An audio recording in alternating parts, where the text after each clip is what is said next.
Hello students, welcome to tutorial SS ma'am. Students, आज हम लोग इंटरनल रिकंस्ट्रक्शन मॉडल का ए सम देखने वाले इस वीडियो में। जैसे कि आप लोगों को पता है, मैंने टिल प्रीवियस वीडियो 7 सम्स करा चुके हैं इंटरनल रिकंस्ट्रक्शन मॉडल को लेकर। तो आज हम लोग ए सम देखने वाले इस वीडियो में। और मैंने जैसे आप लोग को शुरू में बताया था, हम लोग जब भी प्रैक्टिकल सम सॉल्व करेंगे तो हम लोग बेसिक से एडवांस पर जाएंगे। और ये जितने भी आपको मैंने सम्स दिए अपने चैनल पर इंटरनल रिकंस्ट्रक्शन मॉडल को लेकर, जितने भी सम्स नहीं है ना, वो आपके बोर्ड एग्जाम के पर्सपेक्टिव से लेकर के कि आप लोग को बोर्ड एग्जाम में किस फॉर्म में आएंगे उस चीज को लेकर। और आप लोग को मालूम है, अब तक जितने भी उन्होंने सम्स किए इंटरनल कंस्ट्रक्शन मॉडल को लेकर, उसमें आपको एक दो एंट्री अलग मिली है। यानी कि आपको इक्विटी शेयर्स को लेकर, प्रेफरेंस शेयर्स को लेकर, ये सब लेकर आपको हर क्वेश्चन में आपको सेम एंट्री डालनी रहती है, जर्नल एंट्री को लेकर।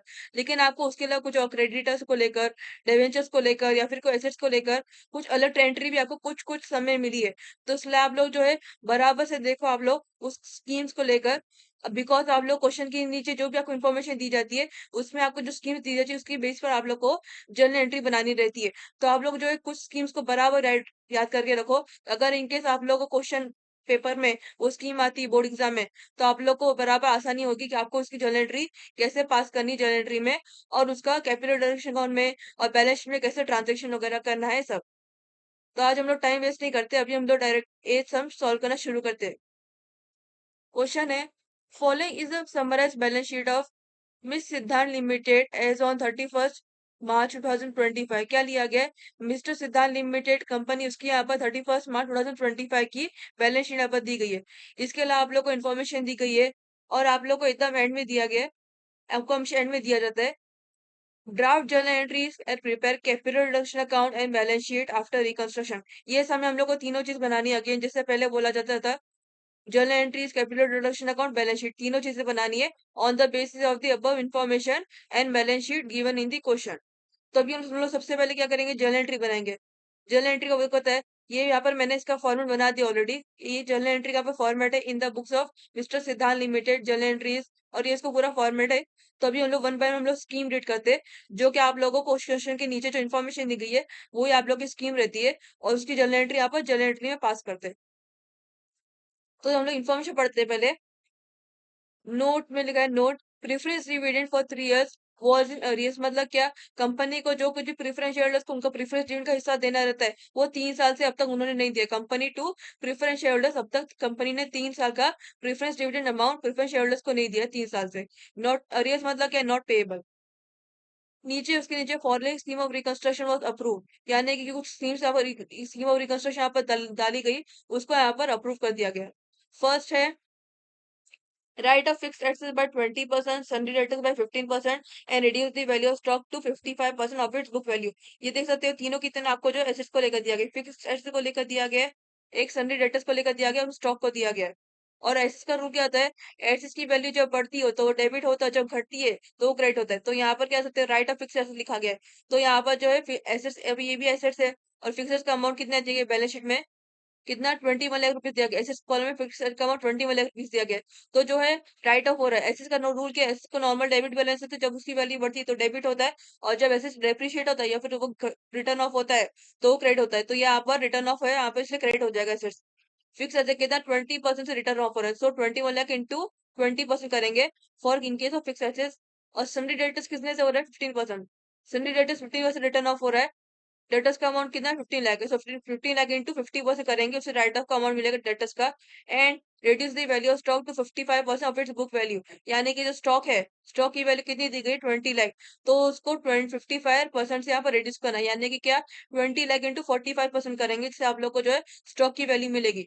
इधर आप लोग 20 लाख इंटू 45% कर सकते हो, या फिर 20 लाख माइनस 55% कर सकते हो, बिकॉज यहाँ पर क्या लिखा गया है, and reduce the value of stock to, to बोला गया ना, तो मतलब यहाँ पर आप लोग माइनस कर सकते हैं direct. That is 20 lakh minus 55% आप लोग करोगे ना, तो आप लोग को स्टॉक की रेडिस वाली वैल्यू मिलेगी। और एक है एसेट्स का रूल, यहाँ पर मैंने आपको बताया था, जब एसेट रिटर्न ऑफ होता है, डेप्रिशिएट होता है, तो क्या होता है, क्रेडिट होता है। तो ये तीनों की तीनों एसेट जर्नल एंट्री में क्रेडिट होंगे। डेबिट क्या होगा, कैपिटल रिडक्शन अकाउंट, बिकॉज क्या एसेट्स एक प्रॉपर्टी होती है, और कंपनी को जब भी यहाँ पर प्रॉपर्टी रिटर्न ऑफ होती है, फिर डेप्रिशिएट होता है तो लॉस होता है, और लॉस किधर जाता है, डेबिट साइड में जाता है कैपिटल रिडक्शन अकाउंट करके। तो क्या आएगा, जर्नल एंट्री में debit side capital reduction account आएगा, और क्रेडिट्स में तीनों की तीनों एसेट्स आएंगे with the return of and reduction value. तो हम लोग जर्नल एंट्री में इसका एंट्री पास करते हैं। जर्नल एंट्री नंबर 1 आएगा, डेबिट साइड में आएगा capital deduction account debit side. Amount column इसका हम नहीं लिखेंगे, पहले हम लोग इसका लिखेंगे फिक्स रेट साइड में हम लिखेंगे कितना था पहले, return of fix asset by 20%। तो लिखेंगे यहाँ पर क्रेडिट साइड में टू फिक्स एसेट अकाउंट, कितना आएगा उसका, क्वेश्चन में कितना अमाउंट था उसका, 21 लाख, 21 लाख का अमाउंट था, तो 21 लाख इंटू 20%, आपको अमाउंट मिलेगा 21 lakh into 20% is equal to 4,20,000 rupees. So credit rupees column में लिखेंगे 4,20,000 rupees for fix asset amount. फिर सन्डी डेटर्स का रिटर्न ऑफ बोला गया था, तो उसी के नीचे क्रेडिट साइड में आएगा टू सन्डी डेटर्स अकाउंट, और उसका अमाउंट कितना था, सन्डी डेटर्स का 15 लाख रुपीज, और 15% रिड्यूस हो रहा है, रिटर्न ऑफ हो रहा है। So 15 lakh into 15% is equal to 2,25,000 rupees आता है। तो क्रेडिट रुपीज कॉलम में 2,25,000 फॉर सन्डी डेटर्स रुपीज का आएगा। फिर स्टॉक का क्या बोला था, reduce the value of stock to 55% of its book value. टू बोला गया था, reduce the value of stock to 55%। तो आप लोग क्या कर सकते हो, स्टॉक की बुक वैल्यू कितनी, 20 लाख है, सो 20 लाख माइनस 55% करेंगे ऐसा। So 20 lakh minus 55% is equal to 9 lakh आपको वैल्यू मिलती है। तो यहाँ पर क्रेडिट रुपीज कॉलम में लिखेंगे 9 lakh rupees for reduction in the value of stock. फिर अभी आपको डेबिट साइड का अमाउंट बाकी है, डेबिट साइड में कैपिटल रिडक्शन को लिख दी, लेकिन इसका अमाउंट बाकी है, तो हम लोग तीनों को ऐड करेंगे, क्रेडिट साइड के तीनों जो अमाउंट्स को ऐड करेंगे, that is 4,20,000 plus 2,25,000 plus 9 lakh is equal to 15,45,000 amount आपको मिलता है। तो डेबिट रुपीज कॉलम में लिखेंगे 15,45,000 रुपीज, यानी कि कंपनी को ये तीनों की तीनों एसेट्स के रिटर्न ऑफ होने पर या फिर रिड्यूस होने पर इतना कंपनी को नुकसान हुआ, दैट इज 15,45,000 रुपीज का नुकसान हुआ कंपनी को। फिर अब इसका नरेशन लिखते हैं, being reduction in the value of assets. इससे हम लोगों ने फर्स्ट स्कीम देख ली, now will go for second scheme, preference share holders to forgo arrears of preference dividend. यहाँ पर क्या बोला गया, प्रेफरेंस शेयर होल्डर्स जो थे, कंपनी को जितना भी प्रेफरेंस शेयर होल्डर्स को उनको प्रेफरेंस डिविडेंड का अमाउंट देना था, तो उन्होंने क्या बोला, to forgo arrears of preference dividend. Forgo मतलब उन्होंने यहाँ पर जाने दिया, यानी कि जो है प्रेफरेंस शेयर होल्डर्स का जितना भी हिस्सा निकला प्रेफरेंस डिविडेंड का, प्रेफरेंस शेयर होल्डर्स छोड़ दिया, यानी कि उसने यहाँ पर पूरा छोड़ दिया कि मुझे अभी प्रेफरेंस डिविडेंड का अमाउंट नहीं चाहिए, सारे प्रेफरेंस शेयर होल्डर्स ने ऐसे बोल दिए। तो ये फॉरगो है, तो यहाँ पर मतलब यहाँ पर जाने दिया, तो मतलब इसकी जर्नल एंट्री नहीं आएगी जर्नल एंट्री में। नेक्स्ट है, next is directors to give temporary loan of rupees 5 lakh to company. मतलब क्या, कंपनी ने यहाँ पर डायरेक्टर से लोन लिया, कितना, 5 लाख रुपए का लोन लिया। डायरेक्टर ने टेम्पररी लोन, मतलब क्या, यहाँ पर कंपनी को उसको डायरेक्टर को लोन वापस करना रहेगा, दैट इज 5 लाख रुपीज का लोन वापस करना रहेगा at that time to director. कितना, और कितने का लोन लिया कंपनी ने डायरेक्टर से, कंपनी ने डायरेक्टर से उनसे कितने का लोन लिया, 5 लाख रुपए का लोन लिया। तो यहाँ पर जर्नल एंट्री में क्या होगा, कंपनी का पैसा आया, डेबिट व्हाट कम्स इन, क्या आया, पैसा आया, तो बैंक अकाउंट यहाँ पर डेबिट साइड है जर्नल एंट्री में। और टू क्या आएगा, to directors loan account, because पैसा किसके पास से गया, क्रेडिट व्हाट गोस आउट, पैसा किसके पास से गया, डायरेक्टर्स के पास से गया, लोन के तौर पर डायरेक्टर के पास से पैसा गया। तो हम लोग यहाँ पर जर्नल एंट्री पास करते हैं। Journal entry number 2, bank account debit, debit what comes in, because as per the scheme क्या हुआ, कंपनी ने डायरेक्टर से लोन लिया, तो पैसा किसके पास आया, कंपनी के पास आया, तो क्या हुआ, बैंक अकाउंट यहाँ पर डेबिट होगा। Bank account debit rupees column में कितने का लोन लिया, 5 लाख रुपए का, तो यहाँ पर 5 लाख रुपए कंपनी के पास आए, डेबिट रुपीज कॉलम में आएगा। फिर क्रेडिट साइड आएगा to directors loan account, because यहाँ पर किसके पास से पैसा गया, कंपनी डायरेक्टर के पास से पैसा गया, क्रेडिट व्हाट गोज आउट, तो क्या कंपनी के पास से पैसा गया, तो क्रेडिट साइड आएगा टू डायरेक्टर्स लोन अकाउंट। और रुपीज क्रेडिट रुपीज कॉलम में आएगा 5 लाख रुपए, कितने का लोन गया, 5 लाख रुपए का यहाँ से लोन गया। फिर इसका नरेशन लिखेंगे, temporary loan received. Next is the company settled tax liability to the extent of rupees 5,40,000 and to meet the expense of reconstruction amounted to rupees 10,000। ये दूसरा पार्ट है, 5,40,000 का एक पार्ट है आपका, company settles tax liability to the extend of rupees 5,40,000, ये एक part है, और सेकंड वाला दूसरा पार्ट है। So will first complete the first part. The company settle tax liability to the extend of rupees 5,40,000। Company का क्या था, टैक्स लाइबिलिटी, कंपनी को गवर्नमेंट कुछ ना कुछ टैक्स देना पड़ता है, तो उसके कंपनी से लाइबिलिटी चढ़ गई थी, कितना, 5,40,000 रुपए की लाइबिलिटी चढ़ गई थी। तो हम लोग देखते हैं बैलेंस शीट में कितने की लाइबिलिटी थी, लाइबिलिटी कॉलम में रहेगी, दैट इज बैलेंस शीट में कितनी की लाइबिलिटी, सबसे एंड में दिया है provision for tax, that is 5 lakh rupees, यानी कंपनी को गवर्नमेंट को कितना, 5 लाख रुपए पे करना था। और यहाँ पर लिखा है the company settle tax liability to the extend of rupees 5,40,000, यानी कि कंपनी टाइम पर पे नहीं की होगी, जितना फाइनेंशियल है उस मुताबिक कंपनी ने गवर्नमेंट को पे नहीं की होगी, तो उस पर और भी कुछ इंटरेस्ट वगैरह कुछ चढ़ गया होगा, पेनल्टी चढ़ गई होगी, तो कितना कंपनी को पे करना है, पूरा 5,40,000 रुपीज पे करना है from company to government as a tax payment. तो कितना यहाँ पर company settle tax liability to the extend of rupees 5,40,000, और कंपनी की एक्चुअल टैक्स लाइबिलिटी कितनी है, provision for tax that is 5 lakh rupees, यानी कि अगर टिल डेट वो पे करता है तो 5 लाख रुपए पे करना है। अभी यहाँ पर उसके पेनल्टी चढ़ गई, कितना, 5,40,000, यानी कि 40,000 की और पेनल्टी चढ़ गई। तो यहाँ पर क्या हुआ, कंपनी के 40,000 रुपए एक्स्ट्रा गए। तो यहाँ पर क्या होता है, जनरली में डेबिट क्या आता है, जब भी कंपनी का यहाँ पर लॉस हुआ, यहाँ पर उसके 40,000 यहाँ पर एक्स्ट्रा गए, जबकि उसको ओनली 5 लाख रुपीज पे करने थे, तो कंपनी को लॉस हुआ। तो जनरली में क्या होता है, जब भी लॉस होता है तो डेबिट साइड आता है कैपिटल रिडक्शन अकाउंट, कितना, 40,000 रुपीज। और यहाँ पर जो है प्रोविजन फॉर टैक्स बोला गया है, ये तो उसका एक्चुअल अमाउंट था, ये तो कंपनी को पूरा पे करना था 5 लाख रुपीज। अगर वो यहाँ पर डेट बढ़ा दिया, उसने यहाँ पर लेट पेमेंट किया, तो उसको यहाँ पर पेनल्टी लगी। अदरवाइज का पेमेंट कितना था, 5 लाख रुपीज ही था। तो ये भी कंपनी के पास से क्या हुआ, पैसा गया यहाँ पर, कंपनी ने गवर्नमेंट को टैक्स के तौर पर पैसा दे दी 5 लाख रुपीज। तो प्रोविजन फॉर टैक्स जनरल में डेबिट क्या आएगा, दो चीज आएगी, क्योंकि प्रोविजन फॉर टैक्स आएगा जो कि एक्चुअल अमाउंट था 5 लाख रुपीज, और सेकंड आएगा capital reduction account, because company को 40,000 रुपए एक्स्ट्रा पे करना पड़ा है पेनल्टी के तौर पर टू गवर्नमेंट। तो डेबिट साइड क्या आएगा, कैपिटल रिडक्शन अकाउंट 40,000 रुपीज आएगा। और क्या है यहाँ पर, टोटल मतलब कितना पे की यहाँ पर कंपनी ने 5,40,000 रुपीज पे की, तो क्या आएगा, क्रेडिट साइड आएगा टू बैंक अकाउंट, बिकॉज यहाँ पर पूरा उसके पास से क्रेडिट रिपोर्ट गोज और कितना, पूरा उसके पास से 5,40,000 रुपीज यहाँ पे चला गया टू गवर्नमेंट को। तुम लोग से जर्नल एंट्री पास करते हैं। जर्नल एंट्री नंबर 3 आएगी provision for tax account debit side, because company के पास कितना टैक्स अमाउंट पे करना था, 5 लाख रुपीज पे करना था। सो डेबिट रुपीज कॉलम मिलेंगे 5 लाख रुपीज, यानी कि उसने 5 लाख रुपए उसके टैक्स के एक्चुअल अमाउंट के तौर पर पे कर दिया।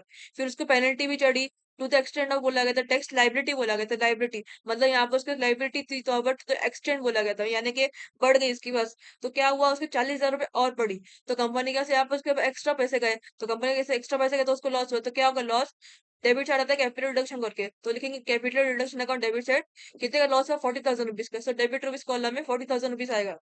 फिर क्रेडिट साइड लिखेंगे to bank account, because company ने यहाँ पर पूरा कितना पेमेंट कर दी, 5,40,000 रुपीज का पेमेंट की।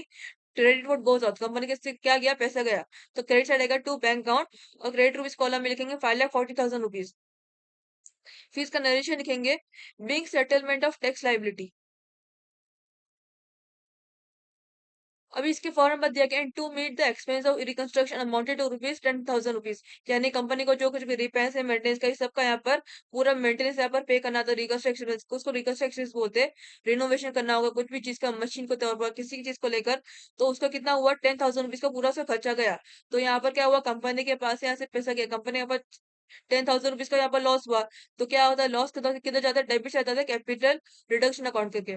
और क्रेडिट साइड क्या आएगा, क्रेडिट वोट गोज और क्या हुआ, कंपनी के पास से पैसा गया, तो बैंक अकाउंट यहाँ पर क्रेडिट पे आएगा जर्नल एंट्री में। So will enter this in journal entry.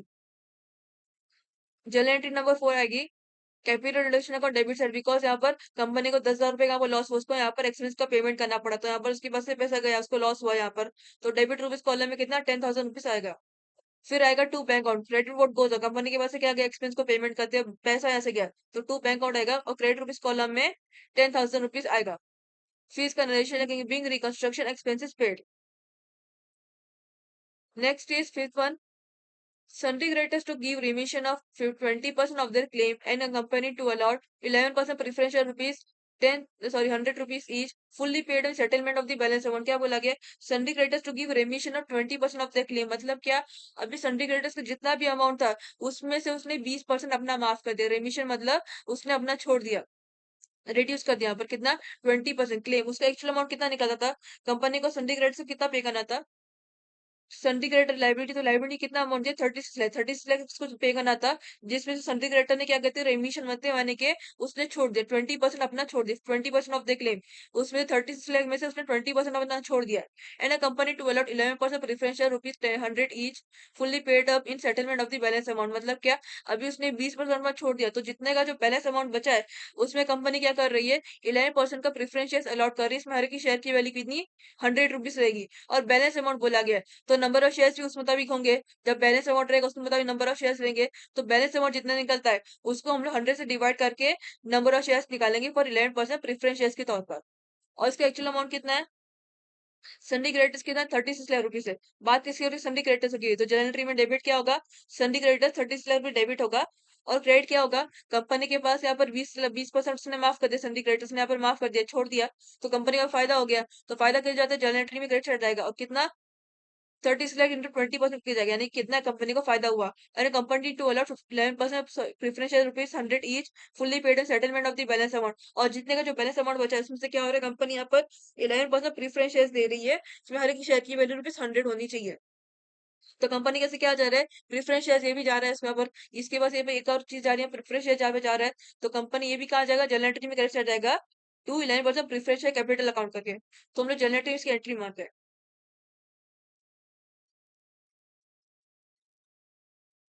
Journal entry number 5 आएगी, सन्डी creditors account debit side. Balance sheet में अमाउंट कितना 36 लाख रुपीज है, तो सो डेबिट रुपीज कॉलम में आएगा 36 लाख रुपीज।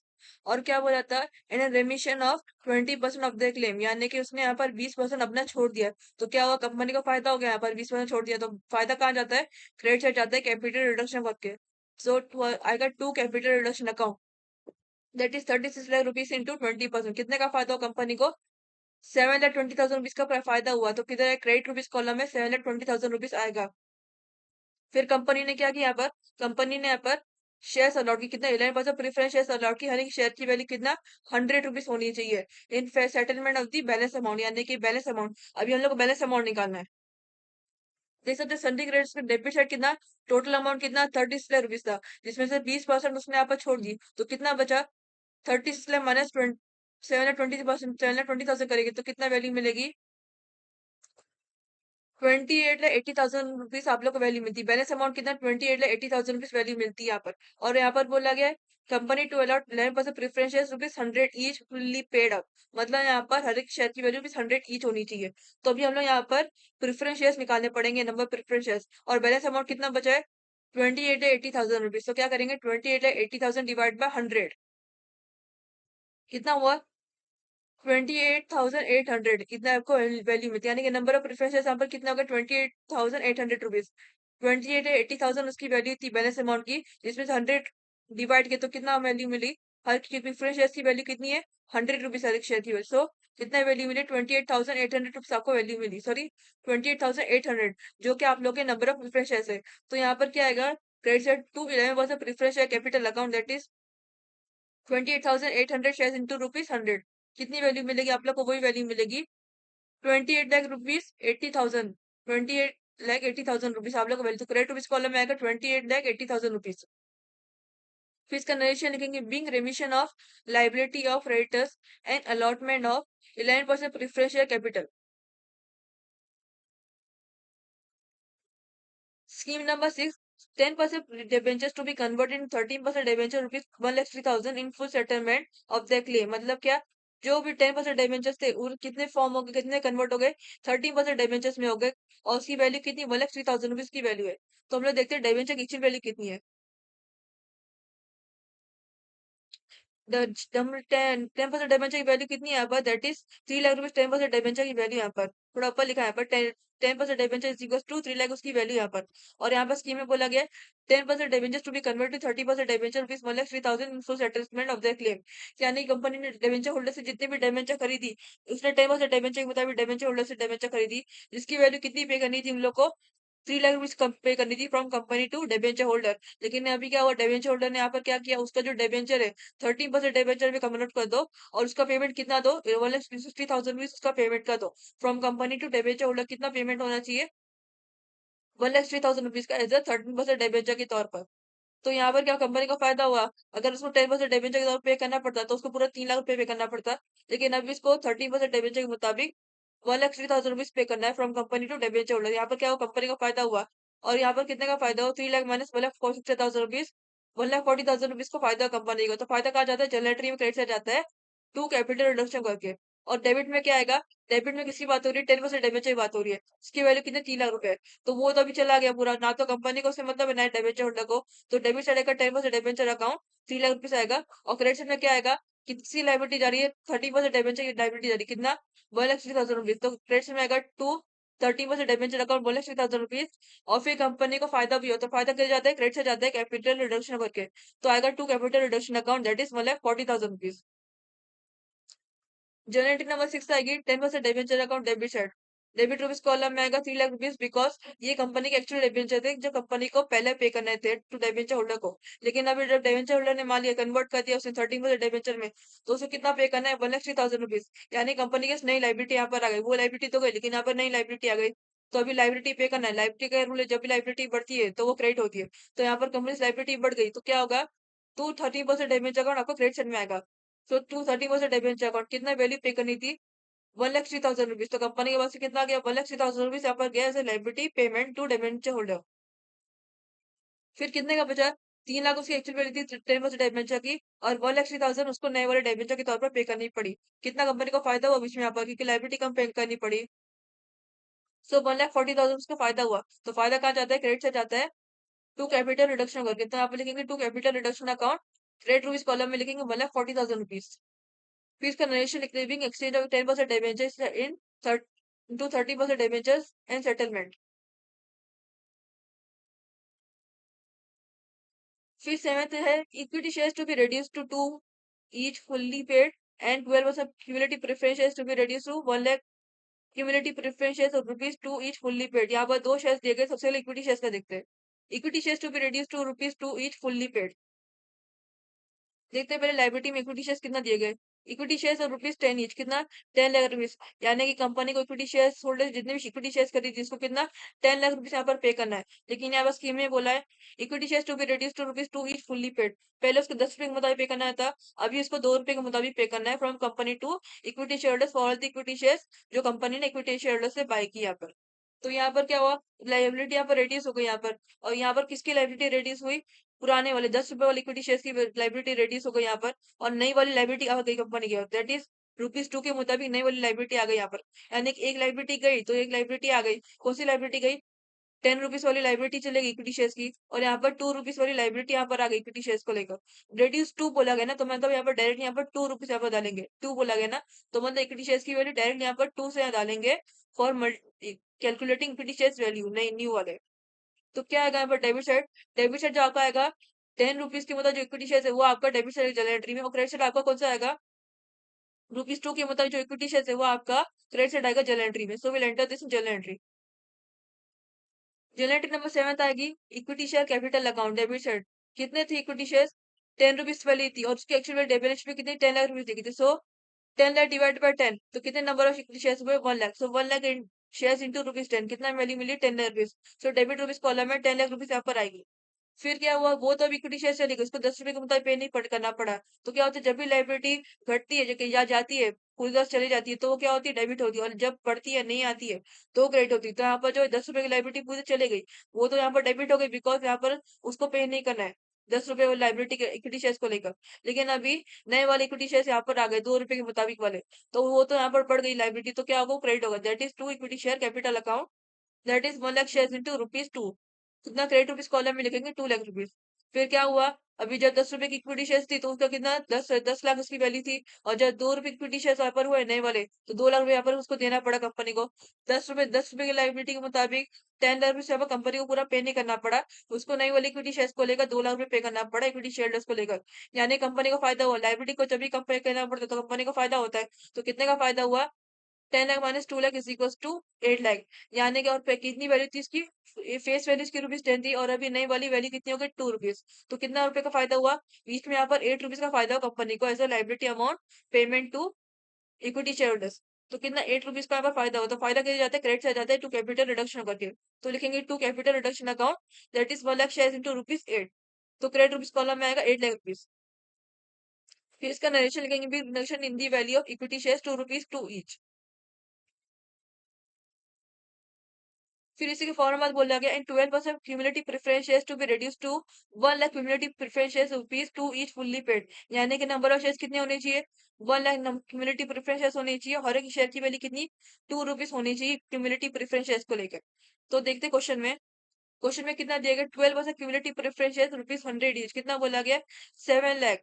12% प्रेफरेंस शेयर्स की वैल्यू कितनी है? हर एक शेयर की वैल्यू 100 रुपीज है, और यहाँ पर कितनी शेयर्स की टोटल वैल्यू है? 7 लाख यहाँ पर टोटल वैल्यू शेयर्स की, क्यूमुलेटिव प्रेफरेंस शेयर्स की। और यहाँ पर बोला गया है कि कितने से रिड्यूस होना चाहिए। यहाँ पर उसका रेडियस कितना होना चाहिए? 1 lakh. Preference share number of shares कितने होने चाहिए? 1 लाख होनी चाहिए, जिसमें हर एक शेयर की वैल्यू ₹2 होनी चाहिए। ऑफ लिखा है ना, मतलब वो भी आपका सेम ही है, टू और ऑफ की तरह मतलब सेम ही यहाँ पर। तो कितना होना चाहिए? 1 lakh share, number of share 1 lakh होनी चाहिए, और हर एक शेयर की वैल्यू कितना? 2 रुपीज होनी चाहिए। तो यहाँ पर पहले उसकी वैल्यू यहाँ पर 100 रुपीज थी, और यहाँ पर जो है नई वाली वैल्यू कितनी? 2 रुपीज यहाँ पर हो गई। तो अभी हम लोग देखते हैं और कितने? 7 लाख उसकी वैल्यू। तो यहाँ पर पहले कंपनी को पे करना पड़ता है प्रेफरेंस शेयर होल्डर्स को लेकर, तो 7 लाख रुपए पे करना पड़ता है 100 रुपीज शेयर के मुताबिक। लेकिन यहाँ पर जो है अभी इसको कितना पे करना है? ₹2 के मुताबिक पेमेंट करना है from company to equity shares को लेकर।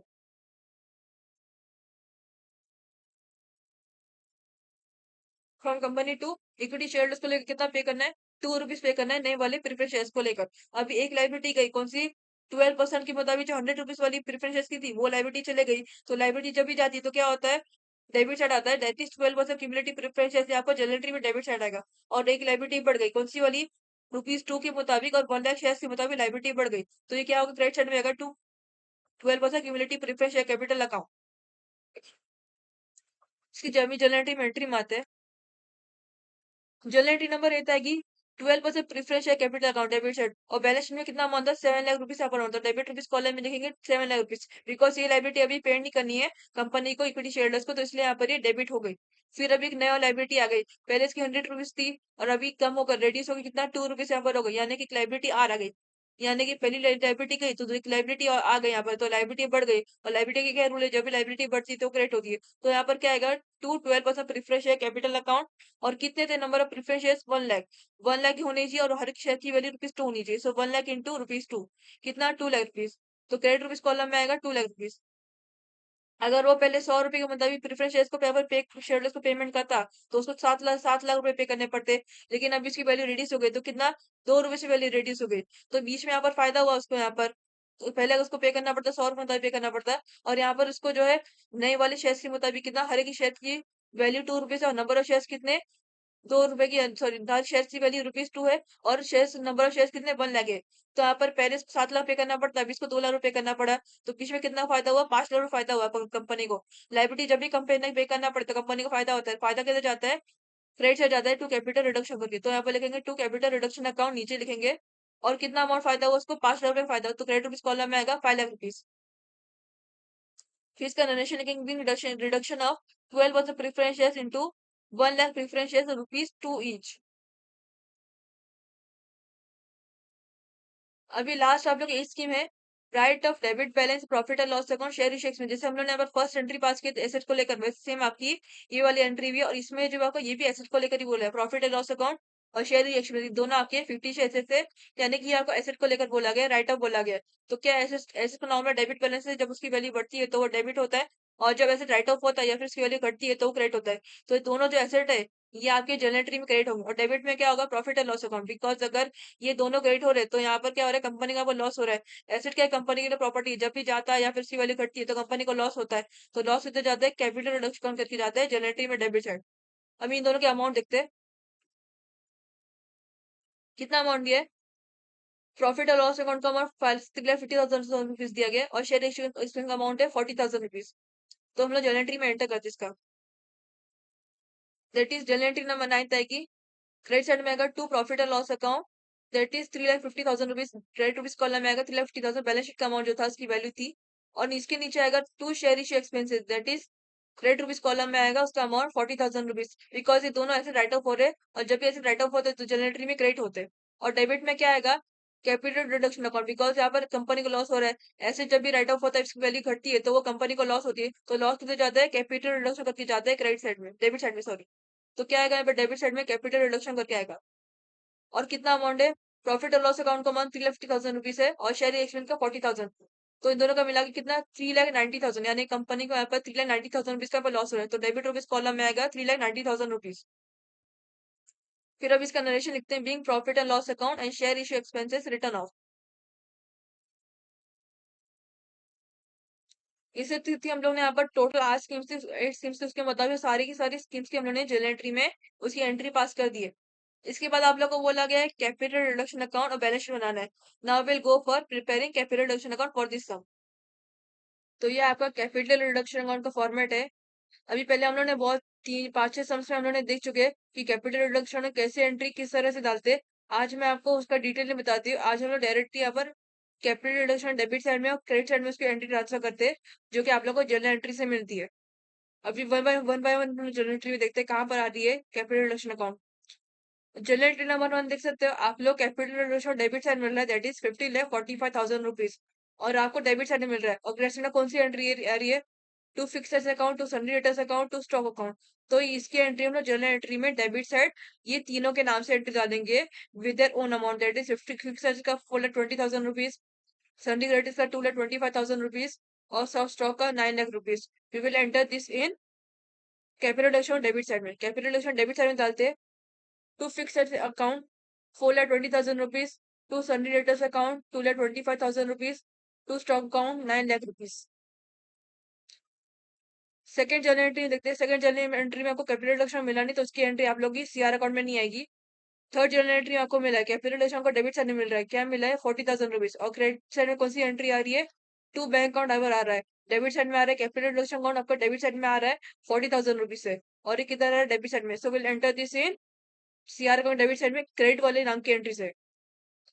That is CR capital reduction debit side में आएगा टू बैंक अकाउंट। चाहे तो आप लोग बैकेंड में डाल सकते हो टैक्स, बिकॉज ये आपकी टैक्स वाली जर्नल एंट्री है और इसका कितना अमाउंट है capital reduction 40,000 rupees. To bank account आएगा 40,000 रुपीज सीआर अकाउंट के डेबिट साइड में। जनरेटिव नंबर फोर्थ में आगे इसमें आपका सीआर अकाउंट डेबिट आ रहा है, capital reduction account debit rupees column 10,000 rupees आ रहा है। क्रेडिट साइड में कौन सी एंट्री आ रही है, टू बैंक अकाउंट। तो हम लोग यहाँ पे डालते हैं सीआर अकाउंट के डेबिट साइड में आएगा टू बैंक अकाउंट, ब्रैकेट में आप लिख सकते हैं एक्सपेंस, बिकॉज ये आपकी एक्सपेंस वाली जनरल एंट्री थी। तो कितना 10,000 रुपीज, और सीआर अकाउंट के डेबिट साइड में आएगा to bank account, expense bracket में लिख सकते हैं और 10,000 रुपीज।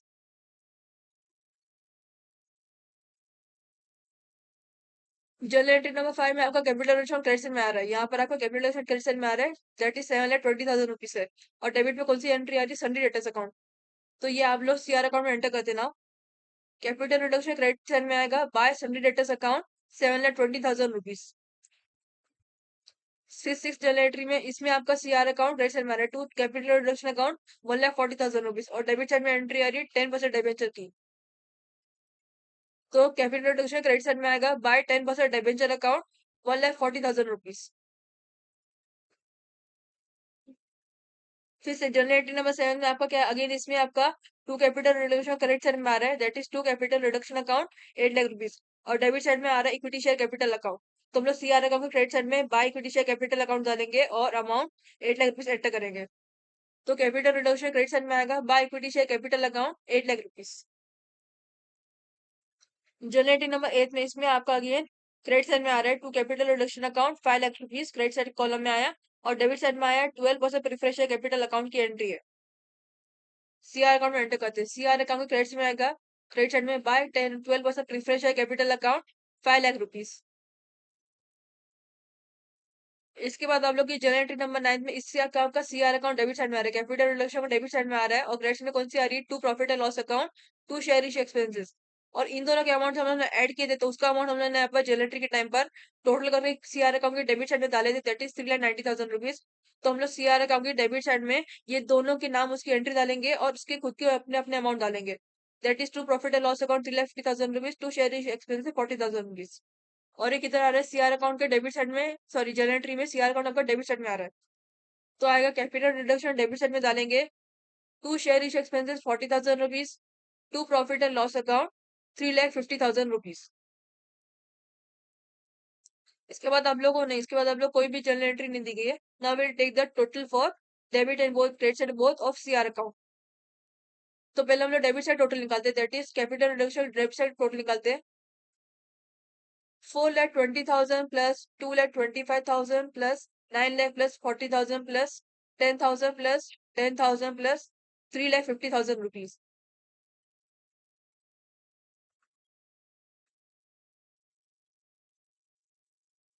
इसका टोटल आप लोग को मिलेगा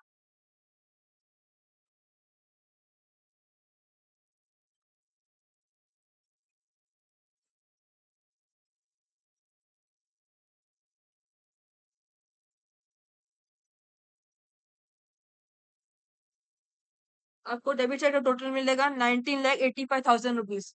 सीआर अकाउंट के डेबिट साइड का टोटल आप लोग का 19,85,000 rupees. Now will take the total for credit side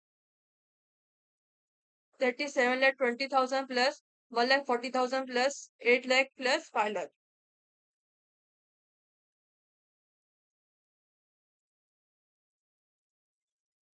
आपको क्रेडिट साइड का टोटल मिलेगा 21,60,000 रुपीज।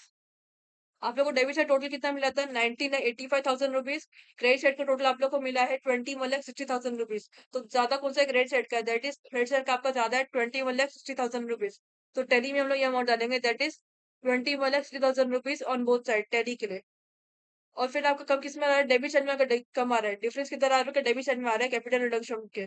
कितना? डेबिट साइड टोटल आप लोग का 19,85,000 रुपीज था।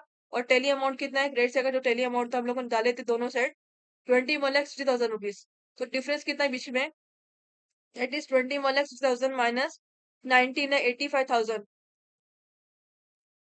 इज इक्वल टू 1,75,000 रुपीज आप लोग को वैल्यू मिलती है। आप लोग कितना वैल्यू मिलेगी कि डिफरेंस आपको डेबिट साइड में मिलता है। कैपिटल रिडक्शन डेबिट साइड में आपको मिला डिफरेंस, तो हम लोग किस नाम से डालते हैं? कैपिटल रिजर्व अकाउंट करके डालते हैं।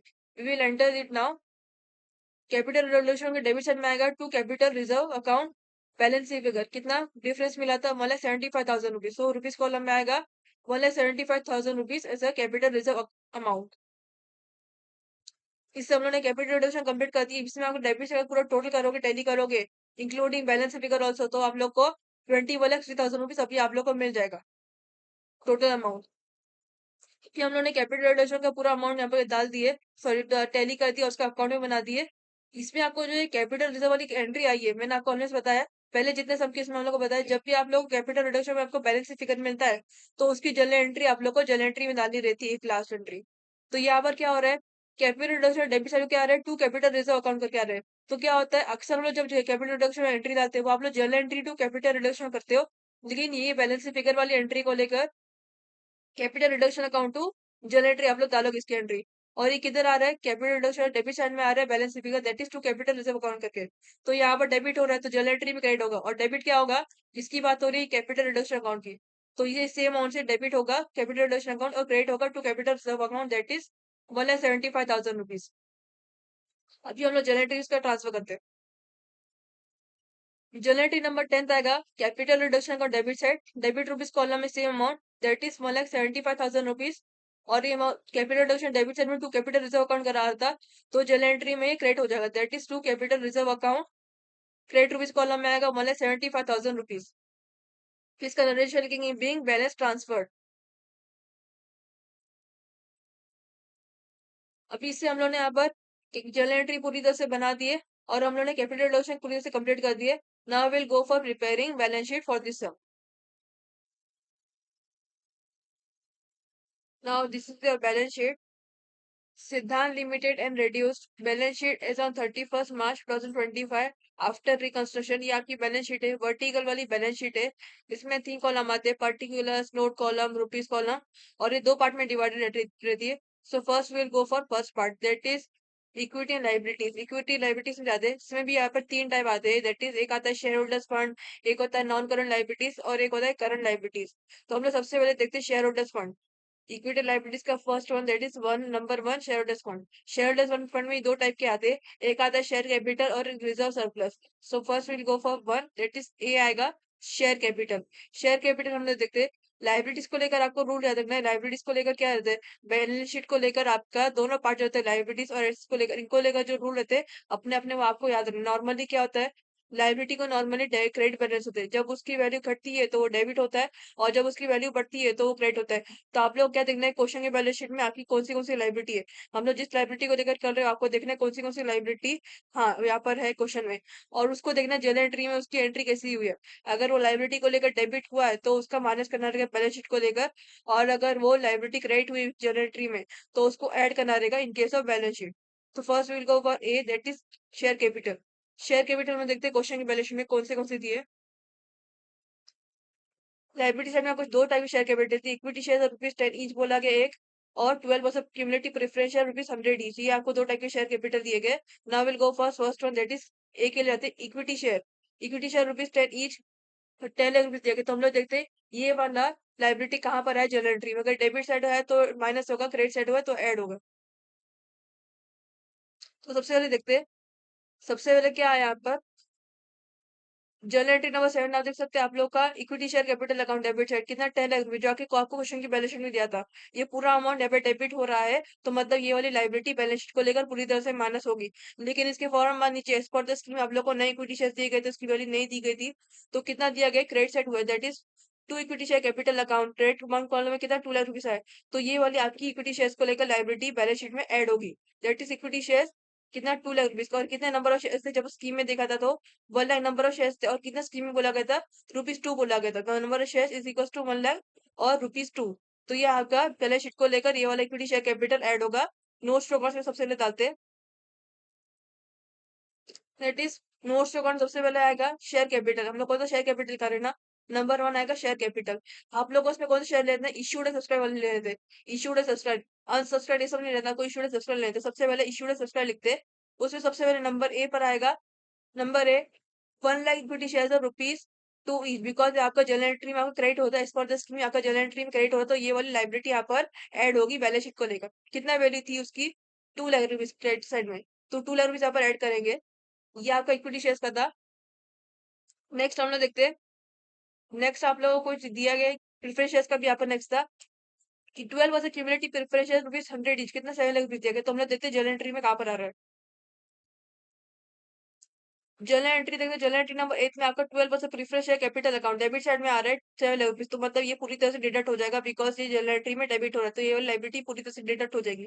और क्या बोला गया है, उसके नीचे क्रेडिट हो रहा है, that is to 12% preference share capital account, ये आपका नए वाले नंबर ऑफ प्रीफरेंस शेयर से नए अमाउंट से यहाँ पर क्रेडिट हो रहा है, कितना 2 लाख रुपीज। और प्रीफरेंस शेयर कितने अमाउंट बोले थे स्कीम में, सॉरी प्रीफरेंस शेयर कितने नंबर ऑफ प्रीफरेंस शेयर बोले गए थे 1 लाख, और हर एक शेयर की वैल्यू ₹2 होनी चाहिए थी एज पर द स्कीम। तो कितना हुआ यहाँ पर 2 लाख रुपीज, जो कि आपका क्रेडिट अमाउंट कॉलम है, तो ये आपका बैलेंस शीट को लेकर ये वाली लाइबिलिटी आपकी ऐड होगी, दैट इज न्यू वाली प्रीफरेंस शेयर्स को लेकर। और भी आपको कोई और स्कीम में था इसमें आपको प्रीफरेंस शेयर्स को लेकर बोला गया था। यस, देखिए तो स्कीम नंबर 5 में आपको प्रीफरेंस शेयर्स कैपिटल आप लोग का क्रेडिट साइड में आ रहा है, that is 2 11 preference share capital account 28 lakh 80,000 इसमें आपको नंबर ऑफ शेयर्स कितने मिले थे जब हम लोग ने at the time general entry के टाइम पर नंबर फिफ्थ वाली जनरल एंट्री की थी, कितने मिले थे हम लोग को 28,800 शेयर आपको मिले थे। इसमें हर एक शेयर की वैल्यू ₹100 थी as per the scheme for sundry creditors, कितना 28,800 शेयर, हर एक शेयर की वैल्यू ₹100 थी। और ये यहाँ पर ग्रेट हो रहा है नंबर 5 जनरल एंट्री में, तो ये भी आपका लाइबिलिटी में सॉरी बैलेंस शीट में यहाँ पर ये वाली लाइबिलिटी भी ऐड होगी, दो लाइबिलिटी ऐड होगी, एक 11% प्रीफरेंस शेयर कैपिटल वाली और 12% प्रीफरेंस शेयर कैपिटल वाली, दैट इज एक आपकी 7,20,000 सॉरी 28,80,000 रुपीज वाली, और एक आपकी 2 लाख रुपीज वाली। So will enter this in case of balance sheet.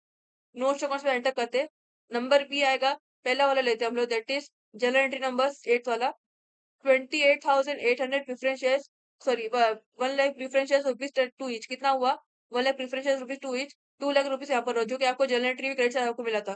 फिर हम लोग जनरल एंट्री नंबर 5 के मुताबिक डालते हैं, सी पार्ट डालते हैं, दैट इज 28,800 प्रेफरेंस शेयर्स और ₹100 ईच, जो कि आपको क्रेडिटर्स के तौर पर मिला था। तो कितना मिला हम लोग को क्रेडिट साइड में अमाउंट मिला था 28,80,000 रुपीज। आप लोग को रुपीज कॉलम में डालेंगे 28,80,000 रुपीज।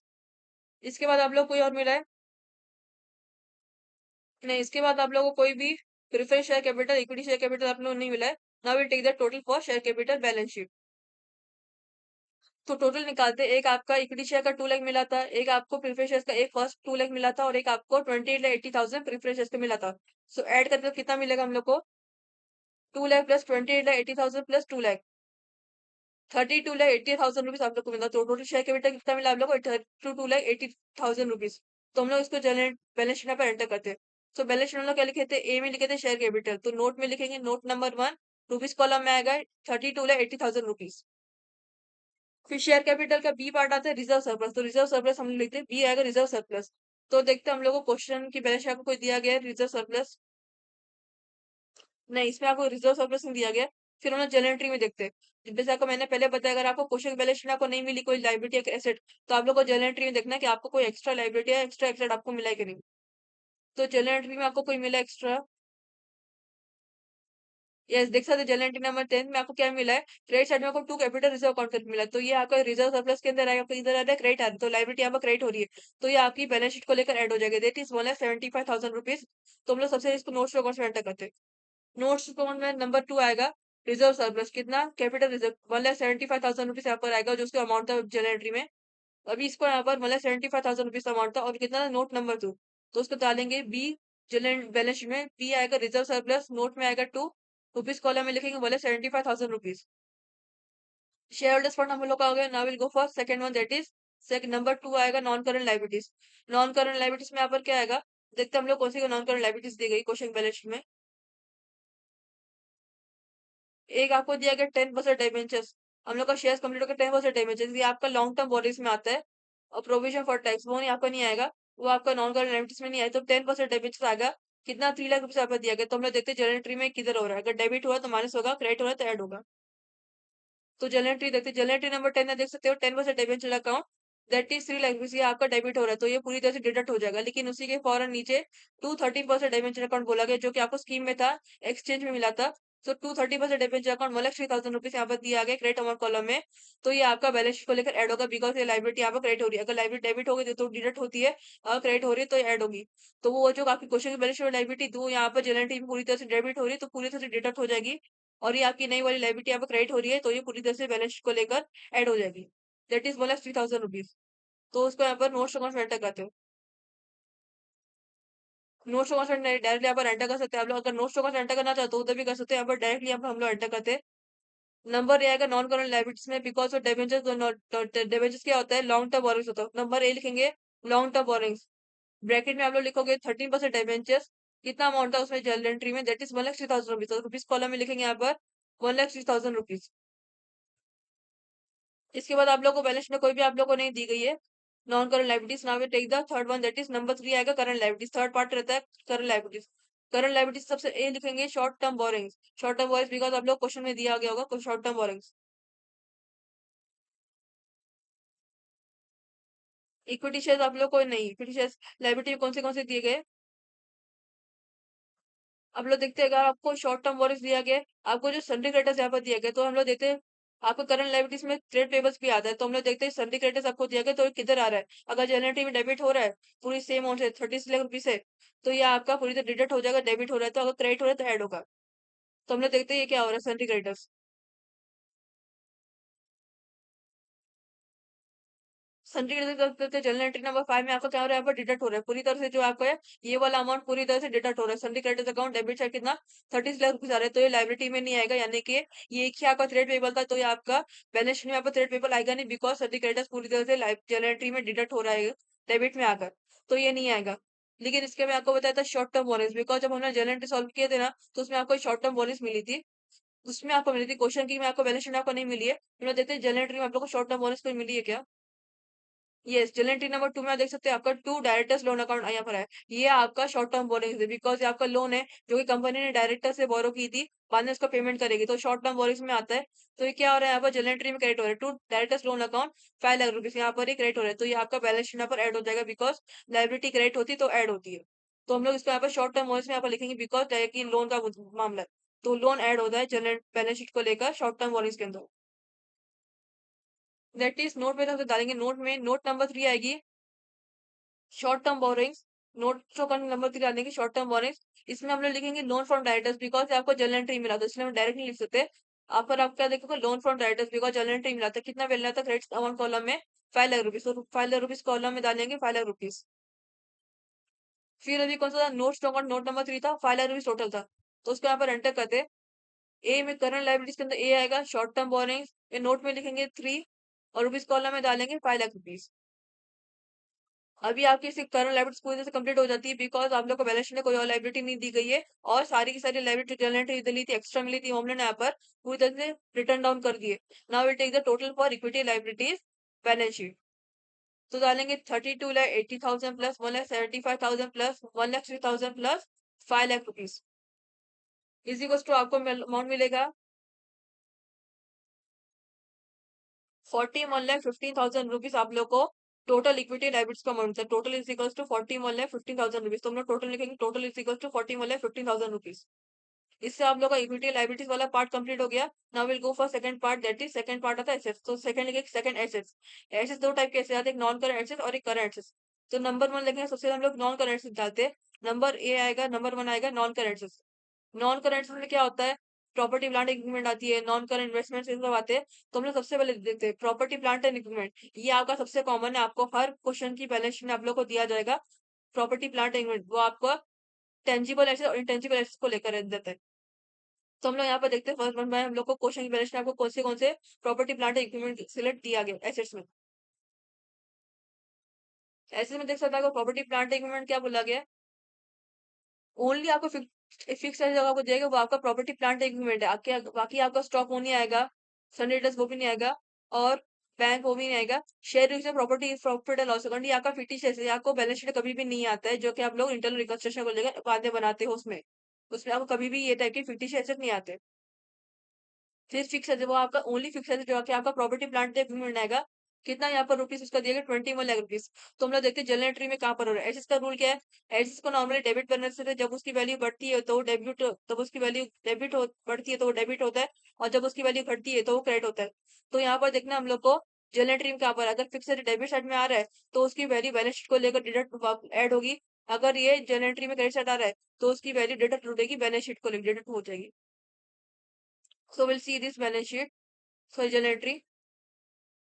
जनरेटरी जैसे आपको फिक्स ऐसे क्या पर आ रहा है, नंबर वन जनरेटरी में आपका फिक्स ऐसे आ रहा है credit side, that is to fix ऐसे अकाउंट, कितना 4,20,000 रुपीज। इसका एक्चुअल अमाउंट 21 लाख है, और यहाँ पर जनरेटरी में आकर ये क्रेडिट हो रहा है। तो मतलब क्या, जनरेटरी में जब ऐसे क्रेडिट होता है तो उसकी वैल्यू माइनस हो जाती है। तो ये 4,20,000 रुपीज जो कि एक्चुअल अमाउंट से माइनस हो जाएगा, दैट इज 21 लाख से 4,20,000 रुपीज माइनस हो जाएगा। 21 लाख उसकी एक्चुअल वैल्यू है, और यहाँ पर उसकी रिड्यूस वाली वैल्यू कितनी, 4,20,000 है। So 21 lakh minus 4,20,000 is equal to आपको जो वैल्यू मिलेगी वो आपको बैलेंस शीट में डालनी है, प्रॉपर्टी प्लांट एंड इक्विपमेंट के तौर पर। तो सबसे पहले इसको नोट स्टॉक में एंटर करेंगे। नोट स्टॉक में नोट नंबर 4 आएगा, property plant and equipment. Fix asset था, उसकी अमाउंट कितनी दी गई थी क्वेश्चन बैलेंस में, 21 लाख। तो 21 लाख पर डायरेक्ट रुपीज कॉलम मेंशन करें, 21 लाख रुपीज। फिर लिखेंगे लेस रिटर्न ऑफ, बिकॉज जब भी आपका एसेट का मामला रहता है ना, बिकॉज आपको स्कीम में क्या बोला गया था, रिड्यूस बोला गया था, रिटर्न ऑफ बोला गया था, तो इसलिए यहाँ पर लेस रिटर्न ऑफ लिखेंगे। तो less return of, general entry में क्रेडिट साइड अमाउंट कितना मिला था, 4,20,000। सो रुपीज कॉलम में ब्रैकेट के अंदर लिखेंगे 4,20,000 rupees, less return of 4,20,000 rupees bracket के अंदर लिखेंगे।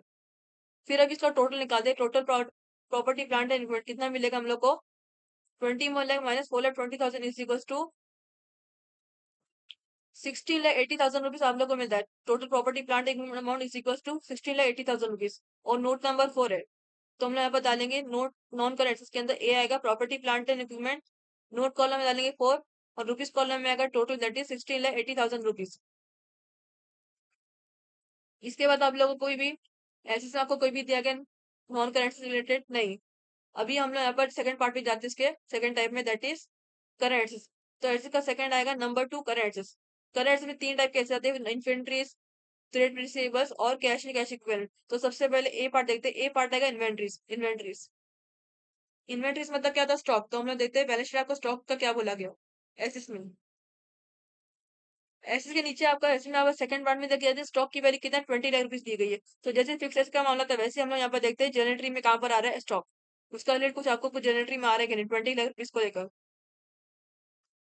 देख सकते जनरेटरी नंबर 1 में आपका है टू स्ट्रॉन्ग अकाउंट, यहाँ पर क्रेडिट हो रहा है 9 लाख रुपीज, यहाँ पर क्रेडिट हो रहा है। तो क्या होता है, ऐसे तो यहाँ पर जनरेटरी में क्रेडिट हो तो माइनस हो जाएगा, बैलेंस शीट को लेकर ये वाला अमाउंट माइनस हो जाएगा, 20 लाख से 9 लाख रुपीज माइनस हो जाएगी।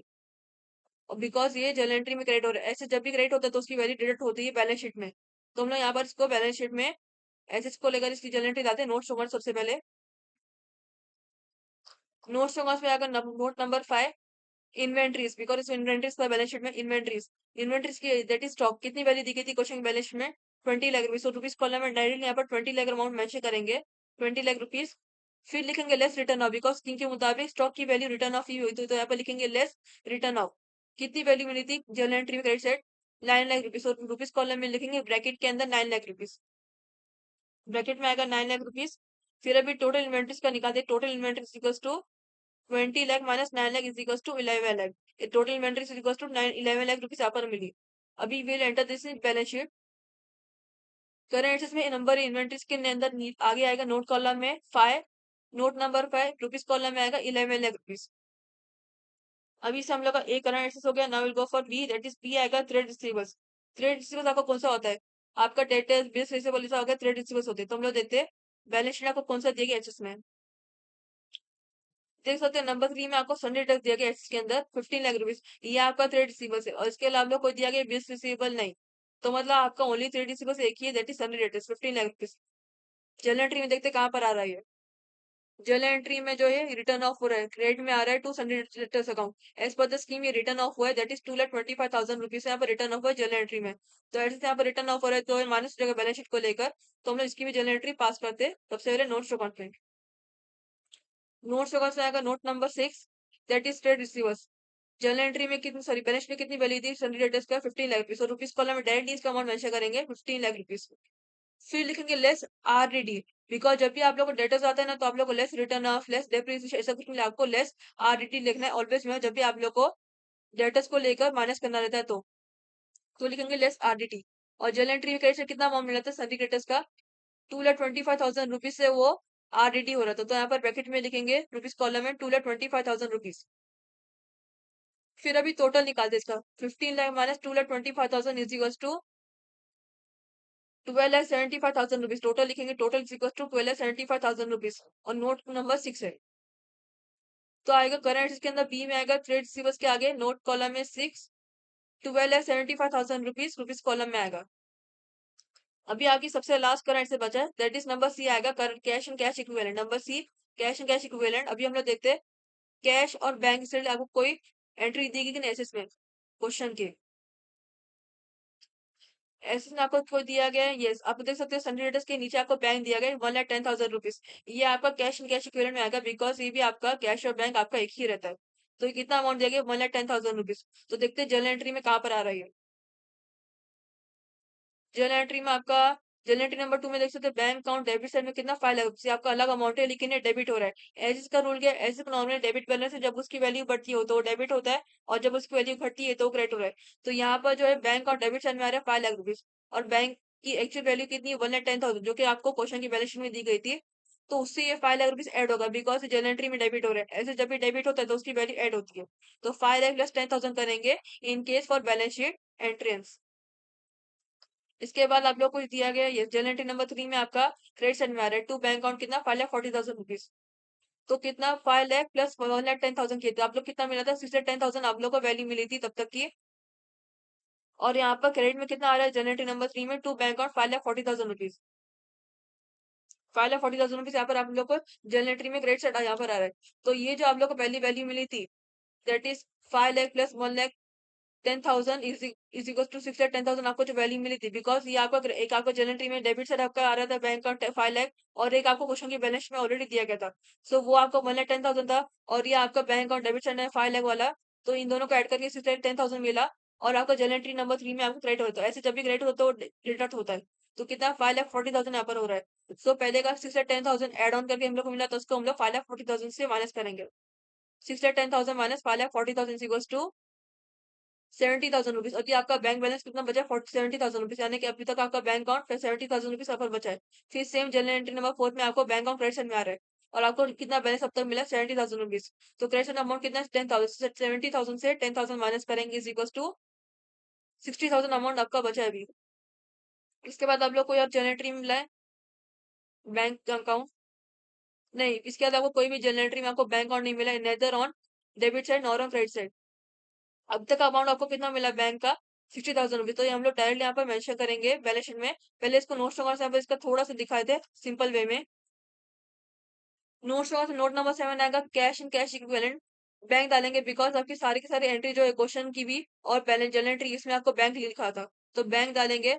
आप लोग क्वेश्चन की बैलेंस शीट कितना अमाउंट था 1,10,000, तो ब्रैकेट में लिखेंगे 1,10,000 प्लस, और जनरल एंट्री नंबर 2 में आपको डेबिट हो रहा था 5 लाख, तो यहाँ पर लिखेंगे 1,10,000 प्लस 5 लाख, और आपको जनरल एंट्री नंबर 3 में आपको क्रेडिट होता है बैंक अकाउंट, तो लिखेंगे माइनस 5,40,000 रुपीज उसका अमाउंट, और लिखेंगे जनरल एंट्री नंबर 4 में आपको 10,000 से बैंक अकाउंट क्रेडिट हो रहा था, यहाँ पर लिखेंगे माइनस 10,000 इज इक्वल टू आपको अमाउंट मिलेगा 60,000। तो आपको यहाँ पर total cash and cash equivalent is equal to 60,000 rupees आप लोग को मिल गया। और ये कौन सा है नोट नंबर 7, यहाँ पर एंटर करते करेंट के अंदर सी में आएगा cash and cash equivalent, note में लिखेंगे नोट नंबर 7, और रुपीज कॉलम में कितना आएगा 60,000 रुपीज, तो रुपीज कॉलम में लिखेंगे 60,000 रुपीज। अभी इससे हम लोगों ने सारे के सारे कंप्लीट कर दिए। Now we take the total for एसेस 16,80,000 plus 11 lakh plus 12,75,000 plus 60,000 rupees is equal to आपको अमाउंट मिलेगा 41,15,000 रुपीज। आप लोग को टोटल ऐसे अमाउंट कितना मिला 41,15,000 रुपीज, तो टोटल लिखेंगे total is equal to 41,15,000 rupees. देख सकते हैं आप लोग का लाइब्रेरी का टोटल भी आपको इतना था 41,15,000 रुपीज था, और एच का टोटल भी आपका इतना दैट इज 41,15,000 रुपीज, यानी कि आपकी ये बैलेंस शीट पूरी तरह सही बनी है, बिकॉज आपका टैली बराबर गया, पूरा एकदम सेम अमाउंट आपका आया।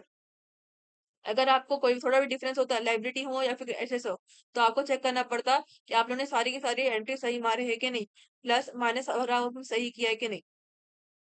ये मैंने आपको पहले बता दिया। आपको बैलेंस शीट को लेकर क्या-क्या इंपॉर्टेंट पॉइंट याद रखना है, एक्सेस को लेकर लायबिलिटी को उसका रूल याद रखना है और आपका टैली होना चाहिए वो, और आपका जर्नल एंट्री से रिलेटेड कैसे ट्रांज़ैक्शन करना है बैलेंस शीट को लेकर, और क्वेश्चन की बैलेंस शीट को लेकर कैसे ट्रांज़ैक्शन करना है, और कैपिटल रिजर्व में बैलेंस शीट फिगर यहाँ पर डालना है। ये आपको मैंने बता दिया है related to entries for balance sheet for new company if asked in question. तो इससे हम लोग ने यहाँ पर सिद्धांत लिमिटेड ये सम भी हम लोग ने यहाँ पर सॉल्व कर दिए। अभी टोटल आप लोग कितने हो गए, टोटल आप लोग के अब तक के 8 सम्स हो गए। Now will go for next video. हम लोग यहाँ पर 9 सम, नेक्स्ट लेक्चर में हम लोग 9 सम देखेंगे। 2 सम इसके बाद ही आपको बचे। मैं आप लोगों को जो अब तक के जितने भी इंटरनल क्वेश्चन सम कराई और जो आगे अब जाके 1-2 के जो कराऊंगी, वो आप लोगों को बोर्ड के पर्सपेक्टिव से कराऊंगी कि बोर्ड वाले आपको किस फॉर्म में देंगे, बिकॉज ये जो था आप लोग एनईपी सिलेबस में तो आया है ये वाला ये चैप्टर वगैरह, लेकिन ये आपको पहले वाले ओल्ड सिलेबस में भी ये वाला चैप्टर था उसमें, लेकिन आपको बहुत ज्यादा सम्स थे। इसमें आप लोगों को थोड़े यहाँ पर इसमें आपको अराउंड 30 के अंदर इसमें आपको आराम से 35 सब सम्स थे पहले आपको, और वो थोड़े से अलग टाइप के सम्स जिसमें यहाँ पर डिटेल में एंट्रीज दी जाती थी। लेकिन यहाँ पर आप लोग को जो एनईपी 2020 की सिलेबस के अकॉर्डिंग आप लोग को बहुत ज्यादा डिटेल्स में आपको एंट्रीज देने के लिए नहीं बोला गया जर्नल एंट्री को लेकर। अभी नेक्स्ट वीडियो में भी हम लोग यहाँ पर नेक्स्ट सेक्शन में भी हम लोग यहाँ पर इंटरनल रिकंस्ट्रक्शन का एक और सम देखेंगे। तो so we will meet in next lecture.